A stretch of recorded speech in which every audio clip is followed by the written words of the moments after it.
Hello, welcome to Jason the Old Millennial. My name is Jason, speaking to you in my basement in the great state of Kansas, and I am continuing and probably finishing my movie Gauntlet that I've been doing. This is number 10 in the series, trying to cover all the movies that I saw for the first time this year. So I'm about caught up to where I am right now, and I'll try to transition that into what I've been watching lately kind of thing. Anyway, so please enjoy this last version, probably, of Movie Gauntlet here on Jason the Old Millennial.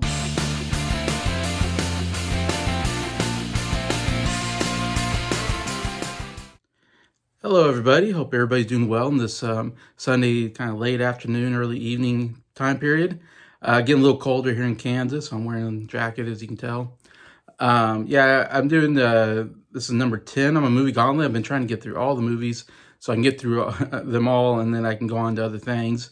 And then kind of after this, I'll be doing a similar thing, but I think I'm going to rename it like what I've been watching and just cover like what I watched the last week or so.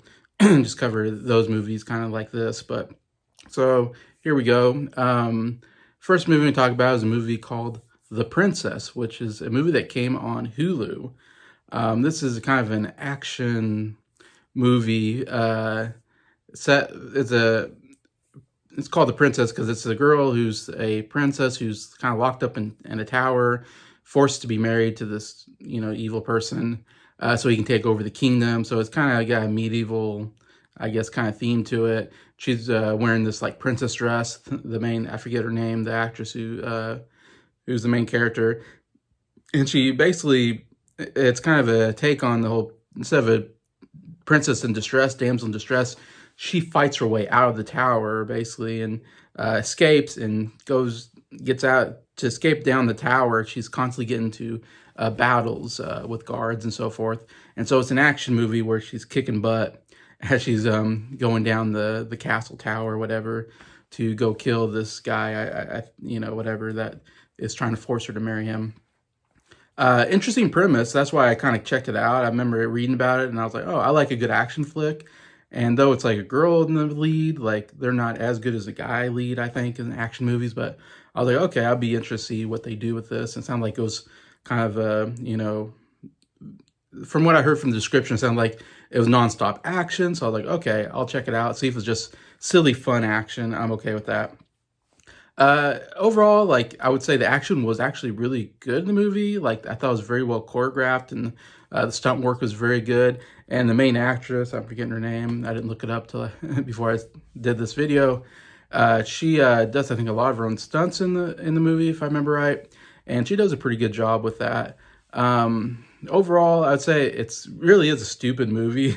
I mean, watching this girl who looks like she's 5'2" and weighs 120 pounds or whatever, go through guys that are 6 foot plus, 200-pound guys, it's a little unbelievable. And that's always a hard part of these kind of movies, to go, okay, really, this girl can beat up these guys who are way bigger than her? I don't think so. So it's a bit of a fantasy idea there that this little girl can take on these guys, and they do a pretty good job. I mean, it does look fairly well, like she's beating them up and everything, but it's just a little too stupid, a little too unbelievable overall. And overall, the plot really wasn't that great, and as it moved along, and so I'd give it 2.5 out of 5 stars, like a light not recommend. Like, I like the action parts, but yet it's just a little too stupid and unbelievable for me to give it to full recommend on that one. But you can see that on Hulu. Anyways, next movie is an animation movie on Netflix called The Sea Beast, which Netflix animation, I guess, does movies now.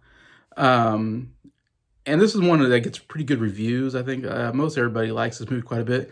I personally was kind of just really bored with the movie. Didn't really care for the plot. Deals with like pirates. It's a pirate movie, really, where they're it's kind of a bit of a Moby Dick kind of plot, where there's out in the ocean, there's all these kind of sea beasts, as you say, all these monsters in the sea, and there's these hunters. They're not really pirates, I guess. I think they call themselves hunters, and they go out and they hunt these big beasts, and then get money from the crown or whatever for destroying these beasts, so ships can go through without getting destroyed by these big, huge sea beasts.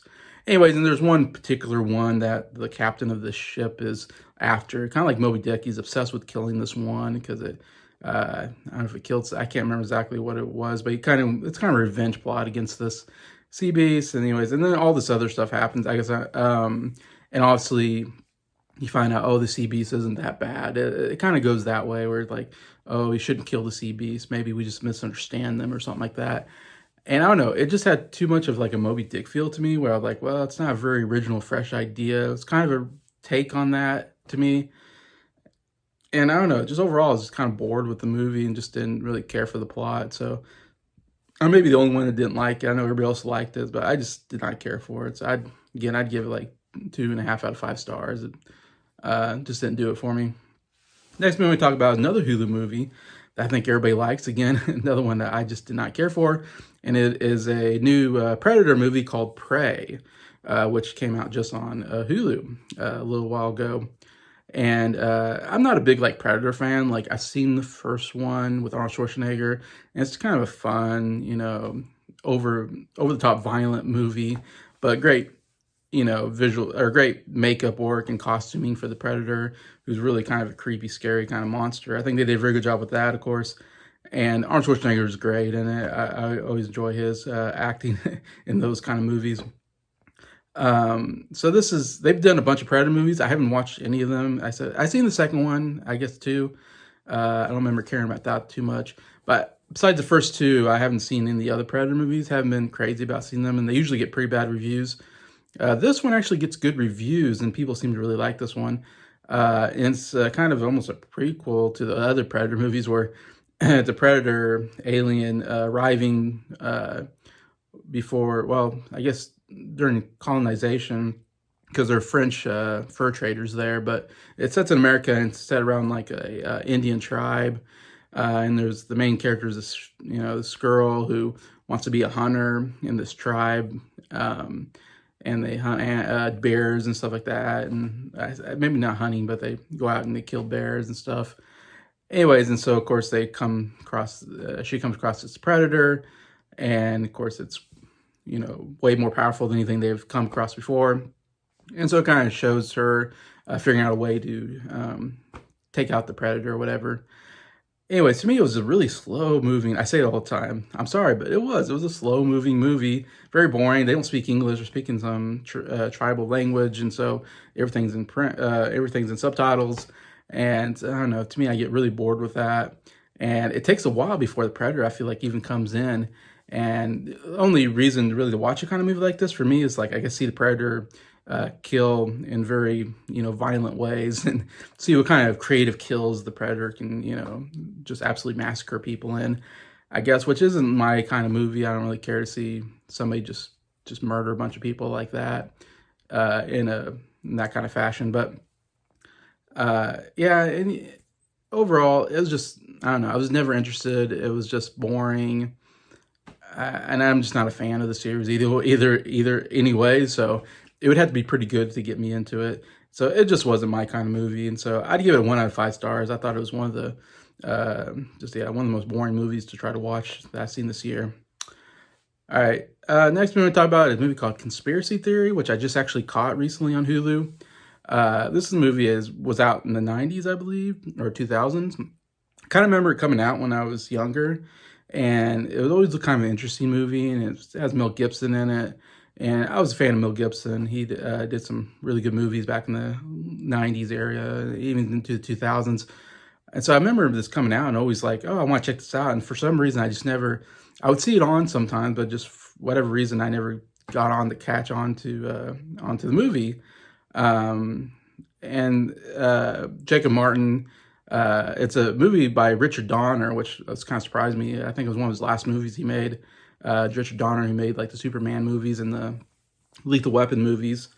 And Jacob Martin recently he watched all the Richard Donner movies and did reviews on the movies, and Conspiracy Theory is one of them. So when he did that, it kind of like, oh, and it was on Hulu, he said. So I was like, oh, that's a movie I need to check out. In fact, I think it's gone off of Hulu already. So I was like, I better watch this quickly before it goes away.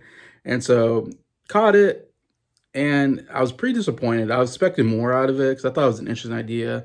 Mel Gibson has this guy who has crazy. He's a taxi driver, has these crazy conspiracies, and one of them happens to be true, and so like the government's after him because he just happened to be right on one of them.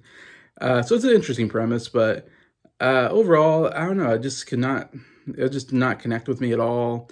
Uh, I didn't like the way it was shot or edited. I thought it was badly directed. Mel Gibson, I didn't like at all in the movie. He was really kind of a nut job. And I don't know, Mel Gibson I like because he's good at being kind of charming character who's very fun and has some sense of humor to him and, can do action. I don't know. Mel Gibson, I usually enjoy movies. This one, I was like, I didn't care for the character at all. He was just too much for me, I guess. And I don't know. And I was bored with the overall plot. I just was like, I didn't care for it at all. So I'd give it like a, 1 out of 5 stars, I guess. Just did not, it was a really disappointing movie in my opinion. Um, Next movie we talk about a couple Stanley Kubrick movies because again Jacob Martin's going through all the Stanley Kubrick movies, so I was like, well, I'd like to catch on to them because he's only done like 12 movies, and so if I can find the movies and watch them, and then when Jacob Martin does his rankings, I can actually go, hey, I can rank them as well because usually he does the rankings. I'm like, I've only seen like 4 or 5 of these movies, so I always like giving my opinion on his live stream rankings. And so I was like, well, I'll try to catch all the Stanley Kubrick movies I haven't watched yet. So I found some of them on streaming. I've tried to keep up. I still got some more that I need to watch. But the second movie he ever made was called Killer's Kiss. And it's more like a student film because it's only a second film. And it was just very, very low budget. And it's only like an hour and 7 minutes, I think, on there. So it's not really even really long enough to be a real feature length film. And it just felt really badly done. Like Stanley Kubrick just hasn't picked up, because I think he's a really good director, but it's just like this movie just doesn't have it yet. It's very early on in his movie career. It's black and white. It's like a film noir, which I'm not a fan of film noir. Those always kind of boring movies. But the movie follows like this boxer who helps this girl out, and then this girl's like employer is after her, and so he's after him, and so there's murdering going on and all this, and then at the very end he gets into a fight with the guy, and it's kind of interesting scene. They're in a like a mannequin warehouse, and so there's like these naked mannequins surrounding them, and one's got like an axe, one's got like another weapon, and they're fighting. And I was like, oh, this is kind of an interesting idea. It's an interesting setting, everything, but the fight just goes on and on and on, and like you never see anything happen except the spoiler, the good guy comes out at the end. So I don't know if he kills him. I don't know. It was this really weirdly edited movie, and in fact, and not much music or sound. I feel like the sound was not very good. It was just very, like I said, low budget. So overall, pretty terrible film. I thought The Killer's Kiss. I'd give it 1 out of 5 stars. I would not recommend watching it unless you want to watch all Stanley Kubrick's films like I did. Next movie was his next movie, The Killing, which is the third movie he made, which was a much better movie. He definitely got a bigger budget. It's another film noir, which again, I'm not crazy about the film noir genre. And this is like early 60s, of course, before I feel like he really took off as a director, obviously. And this is another one. This, like I said, it's much better. I think the dialogue is much better. It deals with this guy played by Hayden Sterling is named the actor, who's actually pretty good in the movie. And I like his name is Johnny Clay. Great movie name. But this guy, Johnny Clay, he's kind of a gambler, I think. He's at the racetracks, gambling on horses and stuff. And he gets some buddies together and he schemes out this plan on how to get in and rob the racetrack, whatever, and get money. And so he gets all these guys. So it's almost an Ocean's 11 kind of thing. So it has that kind of feel to it, which is not too bad. It's a lot better, like I said, than the last movie I saw of his. And so it had some stuff going on, different characters, much more dialogue going on than the other movie, and much more plot going on. So that made me almost like it more, just because anything's better than The Killer's Kiss. It seems like after watching that, I'm like, you can only go up from there. Overall, it's still kind of a boring movie. I didn't really care too much about the whole plot of robbing, it's hard to get behind a guy who just wants to rob a place and make money. It's not exactly a sympathetic character, someone I care about that much. So it's like I didn't care about what happened to him or him stealing or the plan going ahead. Uh, it was almost there, but not quite there, I think, as a movie, as a recommendable movie. I still give it like 2.5 out of 5 stars, like a light not recommend. Like it came close, but overall wasn't enough interest there to me recommend it. But definitely go in the right direction for Stanley Kubrick. The last Stanley Kubrick movie I talk about definitely was one of his top movies, and that is called Full Metal Jacket, which is set during the Vietnam War era and deals with soldiers, new recruits coming in and going through boot camp.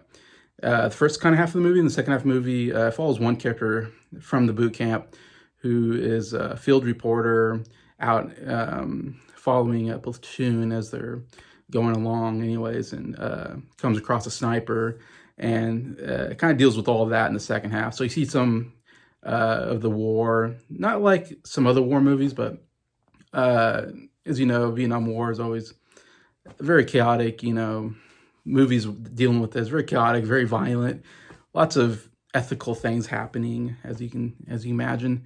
The strong point of this movie to me is the first half, the boot camp, whatever you want to call it, is absolutely incredible. It starts right away. They're getting their head shaved. They're lined up in their bunks. And here comes Arlie Ermy, who's really known as an actor who plays these kind of these drill sergeant type characters. He was in the Vietnam War, I believe, or he was in the Army as a drill sergeant. So he's actually acting as himself, kind of, in a way. From experience of being a drill sergeant.